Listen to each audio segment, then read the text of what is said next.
Dear friends, comrades and members, unity and solidarity. We concluded our Congress in 2016 in Madrid by calling for unity and solidarity.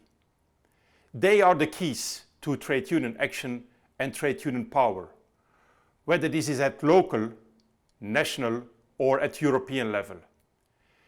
And it is up to you and us to build this unity and solidarity together. As General Secretary, together with my elected colleagues and the whole team at Industrial Europe, we have worked hard to reach consensus in our organization. Taking decisions where a majority dominates a minority and where large dominates small does not create a sustainable organization.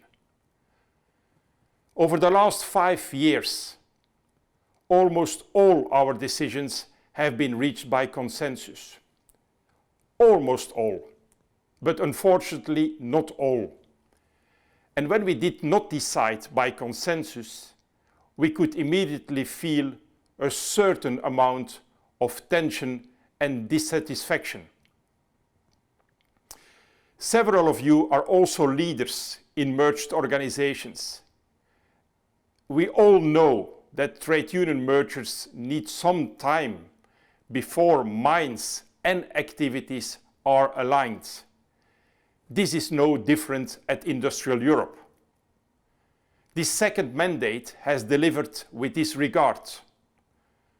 During the last 5 years, further crucial steps have been taken internally to unite the organizations in terms of its priorities, activities, culture and methodology. And this is now paying off. There is no doubt that the voice of the European industrial worker, whether he or she is blue collar or white collar, whether he or she works in the textile, chemical or metal sectors, is organized within Industrial Europe. Industrial Europe is fully recognized by the outside world, by the European institutions, by the European trade union movement, and by the public as the voice of the European industrial worker. You are known, and we are respected for our expertise and views. The fact that we are one united industrial trade union has helped us a great deal. On the side of the employers, such unity is missing. We are still dealing with at least 150 European industrial associations, all representing a minor part of the industrial reality. During this Congress period, a change in political leadership took place within Industrial Europe. The two Deputy General Secretaries, Luis Colunga and Benoit Gerritz, elected in 2016, left the organization at the end of their mandate. Deputy General Secretary Sylvain Lefebvre had already left the organization as agreed at the end of 2018. At its meeting on the 1st of July 2020, industriAll Europe's Executive Committee decided to appoint two new Deputy General Secretaries, Isabelle Barthes and Judith Kirton-Darling. Both immediately began their work and delivered results. You have all received our activity report in electronic format for the period 2016-2020. It is impossible to give you now a detailed overview of all the activities we have developed together over all these years. So we recommend that you read this report. I will now let Judith and Isabelle present some of the activities that we have undertaken over the last 5 years. One of our first priorities was to build a future for industry in the 38 countries we unite as industriAll Europe, because we rely on these industries to create quality jobs and a future for all of our workers, communities and regions. Today our industries are undergoing a deep transformation. We're facing the so-called twin transition towards a greener and decarbonised industry on the one hand, focused on the EU's now new Green Deal, combined on the other hand with the transitions that stem from the introduction of digital technologies. In this respect, we've been at the forefront of advocating a just transition in the transformation into a low-carbon society and industry. So no worker in any region should be left behind. This has been our clear red line and the principle by which we work, and it's what we've been continuously arguing towards the European institutions. We've participated in numerous debates and had direct contacts at the highest level politically with the European institutions. And we've debated with industrial partners and sectors about their responsibility to deliver roadmaps for companies, sectors and regions, including reindustrialisation and also training and reskilling programmes to ensure that workers are prepared for the jobs of tomorrow. Our current project with the ITUC's Just Transition Centre, in which we focus on energy-intensive industries, the renewable energy sector and the automotive sector, is another example of how we're trying to incorporate these political ambitions into the daily lives of our members and workers. In the same context, we've worked with you on the need for a circular economy, and we've contributed with our opinions to the climate plan for 2050. We're not doing this blindly supporting the climate ambitions of the European Union, but rather to give our support for forward-thinking initiatives that also deliver on our ambitions of a just transition.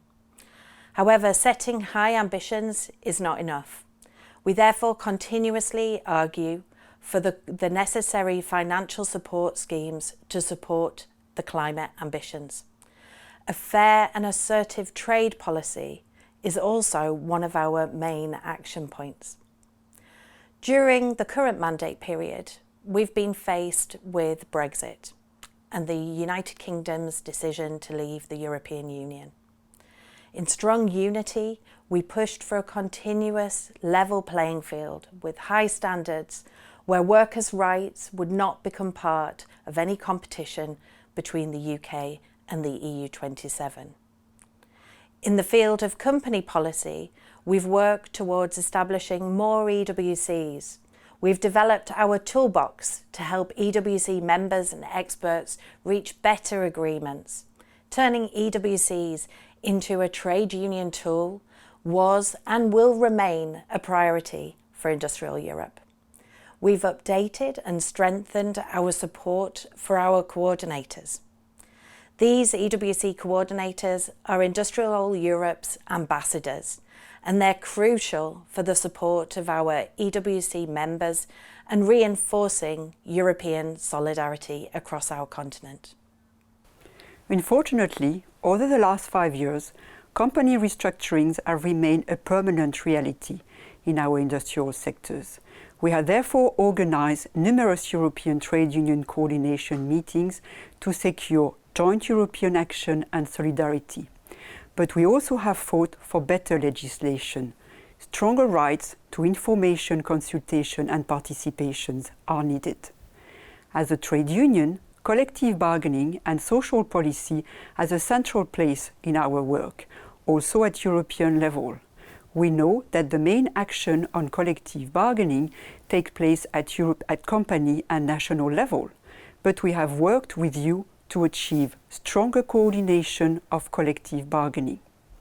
Our collective bargaining project and the conference in Bratislava in 2018 have underlined the need to strengthen sector agreements. As a follow-up of this project, we launched our European campaign Together at Work. This campaign was certainly one of the highlights of the last Congress period. we have been able to bring a positive message to policymakers, employers and workers that strong collective bargaining and structures are needed and are in the interest of all. We highlighted that collective bargaining is the only instrument to win higher wages and to deal with the challenges our industries face.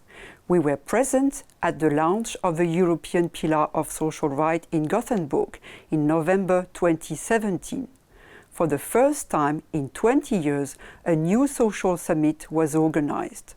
Together with the ETUC, we supported the launch of this pillar.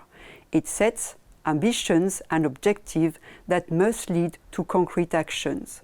The new EU Commission under President von der Leyen has launched an initiative for adequate minimum wage.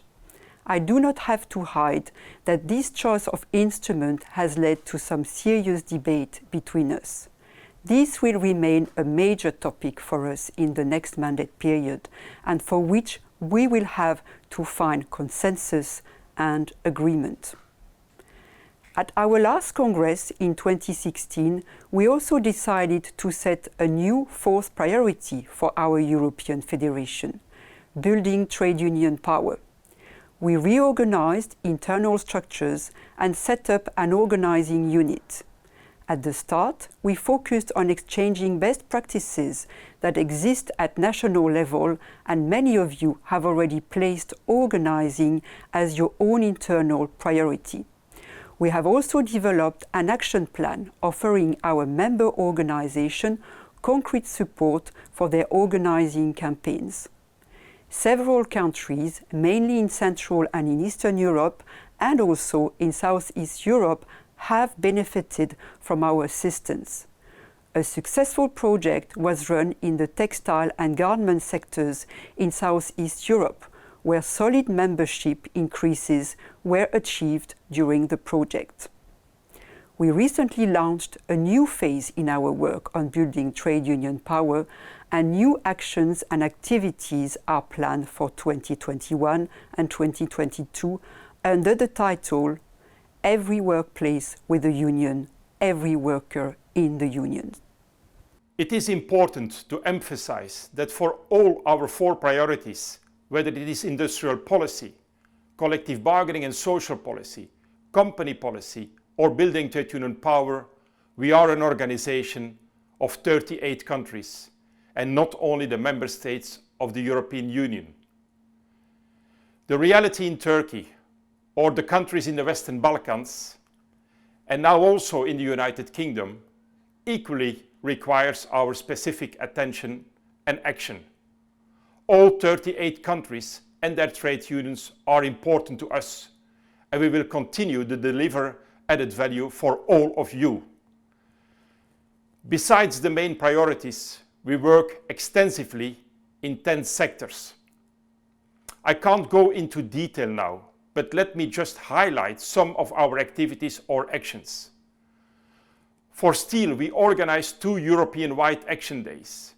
In November 2016, 15,000 steelworkers came to Brussels to demand a future for European steel. The same demand was repeated during the Action Day on the 1st of October 2020, with actions taking place at local level, fully respecting COVID-19 restrictions. In aerospace, a booming sector, until COVID-19 changed to reality, much focus was placed on the consequences of Brexit and the future of this industry. For the chemical and basic materials sector, the challenges of decarbonization were obviously one of the main action points, together with a forward-looking European strategy for a sustainable chemical industry. The textile, clothing, leather and footwear sector is today still an important employer in several parts in Europe. Good working conditions, fair wages and a responsible supply chain management are just a few of this sector's central topics. The automotive sector is in the midst of structural changes. Together with an active sector network, we were engaged in many initiatives such as Gear 2030 and the revision of the CO2 emission standards.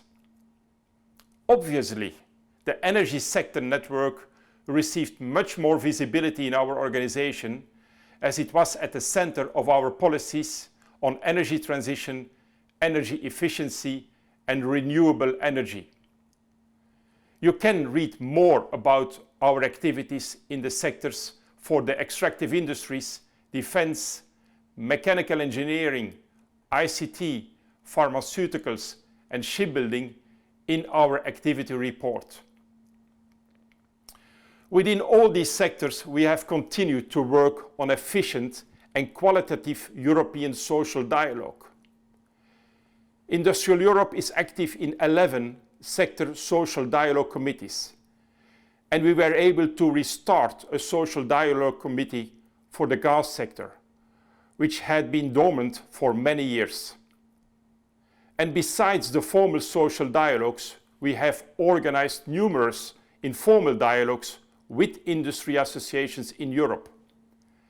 Many of them realized that we are a competent and reliable organization, and that a joint message towards the European institutions strengthens our message. The 3 horizontal work groups must also be mentioned.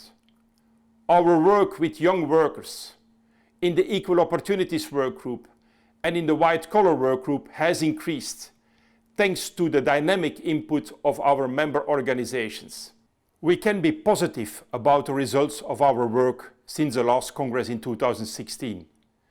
They are the fruits of our collective work, a collective effort of all our member organizations and the staff of Industrial Europe. The staff of Industrial Europe must be mentioned. Without their outstanding contribution, we could not have achieved these results. We expressly thank them for that, because their commitment has been extraordinary. The Congress, initially planned to take place in 2020, had to be postponed because of the COVID-19 pandemic. This pandemic has affected many workers and posed great challenges to many unions. Industrial Europe has, throughout the pandemic, tried to create unity and added value for our member organizations. Our COVID-19 monitor is just one example. Finally, on behalf of all our staff members, I would like to thank every member organization, every trade union activist or official for their active contribution to our activities. We may act at different levels, company, regional, national or European, have different backgrounds and industrial relations cultures, but we are all working towards the same goal: defending and strengthening the rights and conditions of our members and of all workers in industry. And to achieve this, unity, consensus and solidarity between all of us will continue to be crucial.